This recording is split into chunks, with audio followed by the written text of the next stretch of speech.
Hey my friend, welcome. It's Deb from Bowl Me Over. I appreciate you being here today. I thought I'd do a quick video on one of the most popular things on my blog.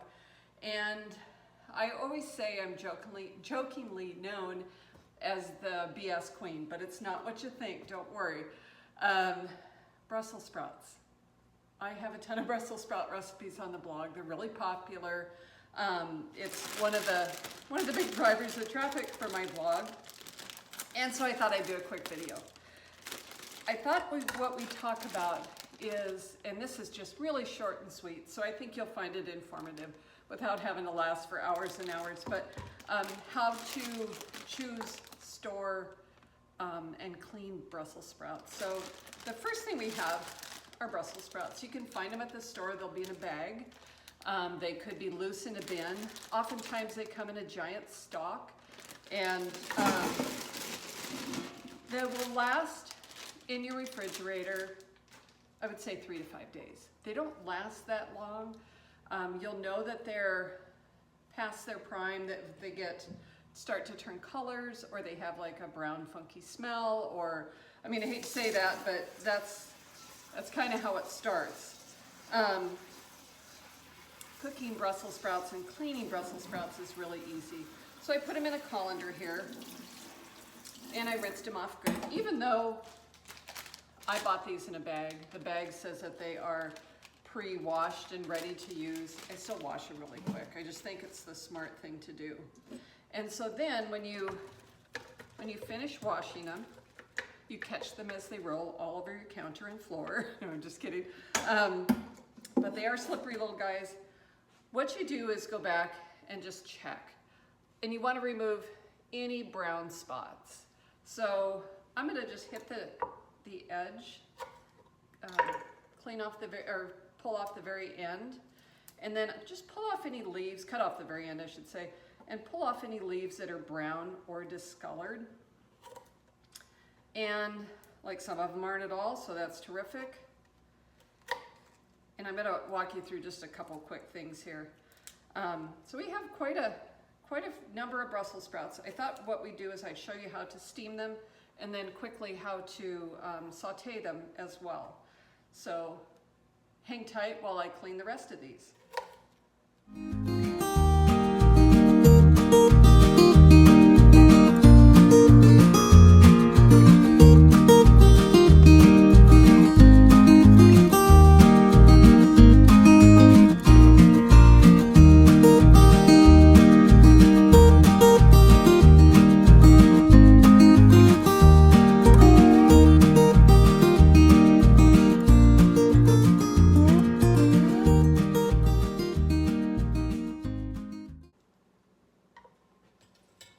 Okay, so that batch is clean, and what I have here is my stock pot.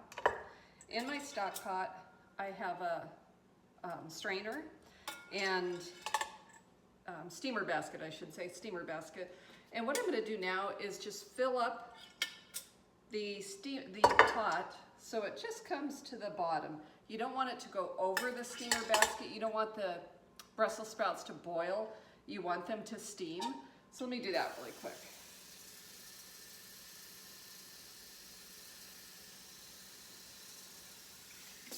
All right, so I can see it's just below the level. I'm going to put the lid on and put it on for high for 5 minutes.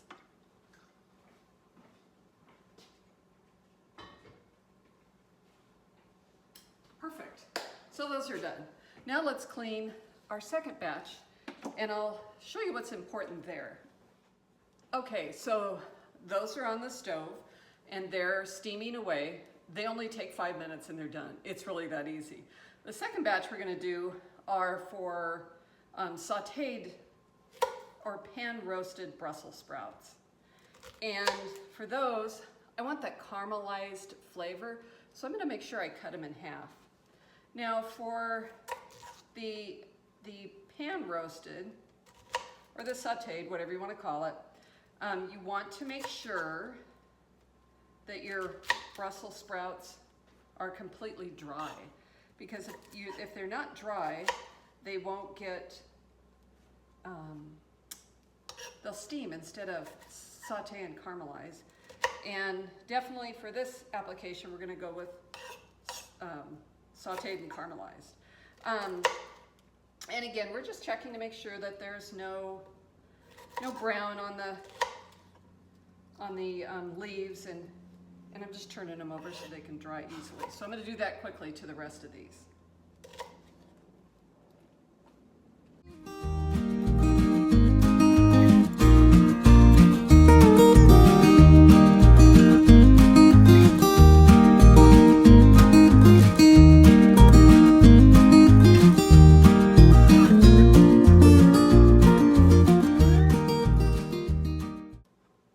So these are all cleaned, they're sliced in half. Again, because we want to make sure that they caramelize and not steam, I'm just going to turn them over and make sure the seam side, or the sliced side is down.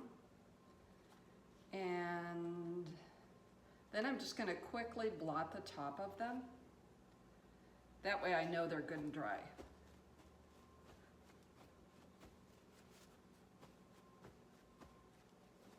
Perfect. Okay, so now we're ready to saute our Brussels sprouts. And what we're going to do is simply just place all the Brussels sprouts in the saute pan, the skillet. I have in there equal amounts of butter and olive oil.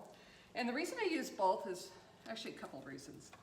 I want the flavor from the butter, but I don't want it to burn, the butter to burn. So if I put a little bit of olive oil in there with it, it's going to raise the smoke point of the butter, and so it makes it for a much better saute.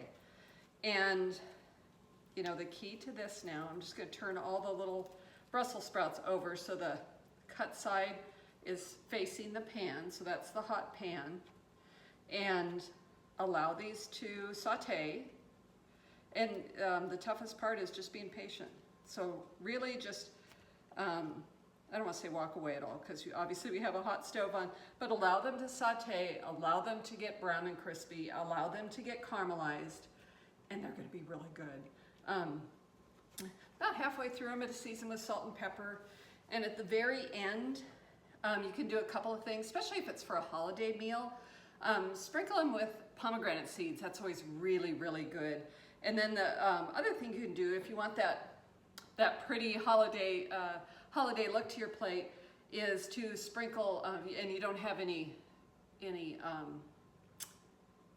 pomegranate seeds, use dried cranberries. That's just as pretty. And if your cranberries are a little dried out, that's no problem either, because you can rehydrate them in like some ginger ale or 7-Up, something that's gonna be a little sweet.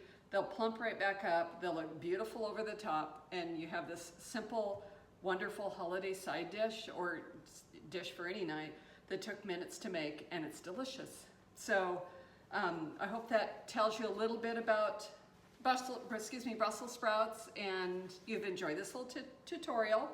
You can find all the tips and tricks over on the blog. I'll link up both recipes below. Please, if you have a quick minute, you can like and subscribe and follow. I'd sure appreciate it. And if you have any questions, don't hesitate to put those in the notes or in the comments either. I'd appreciate it. Thanks so much, and we'll see you next time.